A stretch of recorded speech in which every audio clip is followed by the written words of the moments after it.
अच्छा, हमने माइग्रेशन की बात जो की थी, ये एक और प्लगइन हम टेस्ट करें। अब इसको मैंने यहाँ पे सिंपल प्लगइन्स में ऐड न्यू में आया मैं, और मैंने यहाँ पे लिखा माइग्रेट। ठीक है।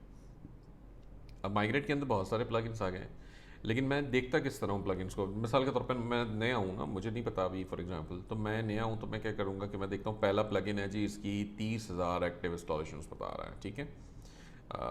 रेटिंग इसकी भी अच्छी है। इसी तरह दूसरा बता रहा है 4+ मिलियन एक्टिव इंस्टॉलेशन, यानी कि 4 मिलियन, 40 लाख से ज़्यादा लोगों ने इसे एक्टिव अपने वेबसाइट में इंस्टॉल कर रखा है। यानी कि यहाँ तो 30,000 से ज़्यादा है, यहाँ 40 लाख से ज़्यादा है। 4 मिलियन की बात हो रही है। फिर ये तीसरा है, इसमें 1 मिलियन प्लस है, यानी कि सबसे ज़्यादा जो इंस्टॉल हो रहा है ना 4 मिलियन, वो ये वाला हुआ है, ये all in one WP migration. तो बाकी सारों को देख सकते हैं, जैसे कि वो, अच्छा ये तो रेलेवेंट ही नहीं है। तो बहरहाल हम इसको जो है वो इंस्टॉल कर लेते हैं ऑल इन वन को, क्योंकि सबसे ज़्यादा जो लोग प्लगइन, जिस प्लगइन को पसंद कर रहे हैं या भरोसा कर रहे हैं उसके ऊपर, तो फिर हमें उसी की तरफ जाना चाहिए। हमें ज़रूरत नहीं है कि हम कोई और तजर्बे करें। हम आ जाते हैं, फिर एक्टिवेट करते हैं इसको। और एक्टिवेट करने के बाद ये हमारे पास यहाँ पे आ जाता है ऑल इन वन वाला, और इसके अंदर देखें अभी यहाँ पे ये लेफ़्ट साइड पे आपके पूरा मेन्यू उसका मौजूद है। अब ये कहता है कि जी आपने इसके अंदर एक्सपोर्ट और इंपोर्ट के ऑप्शंस हैं, आप चाहे तो इसको एक्सपोर्ट कर दें, आप चाहे तो इसको इंपोर्ट कर दें।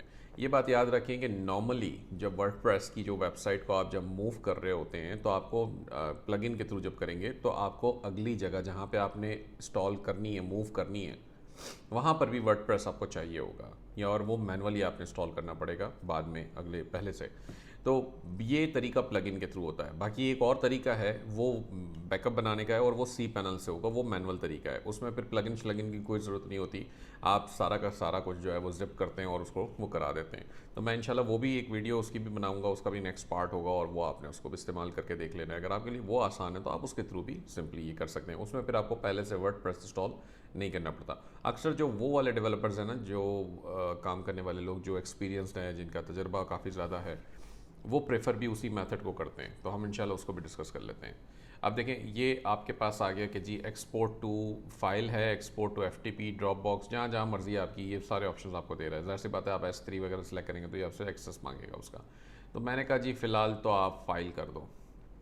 तो अब ये जो है एक्सपोर्ट यहाँ पे शुरू हो गई बनना, और इसी तरह इसके अंदर देखें लेफ्ट साइड में मुझे नज़र आ रहा है इंपोर्ट का ऑप्शन। तो ज़ाहिर सी बात है, जो फाइल बन जाएगी उसी को हम इंपोर्ट करा लेंगे, तो वो इंपोर्ट हो जाएगा डेटा। तो यानी कि डेटा जब इंपोर्ट हो गया तो वो साइट चल पड़ेगी। तो ये सिंपल सा तरीका है कोई भी वेबसाइट को माइग्रेट करने का। तो एक तो मैंने आपको 2 प्लगइन से बता दिया, एक वो वाला प्लगइन था और एक ये नया प्लगइन है। तो ये दोनों प्लगइन्स के थ्रू आप कर सकते हैं।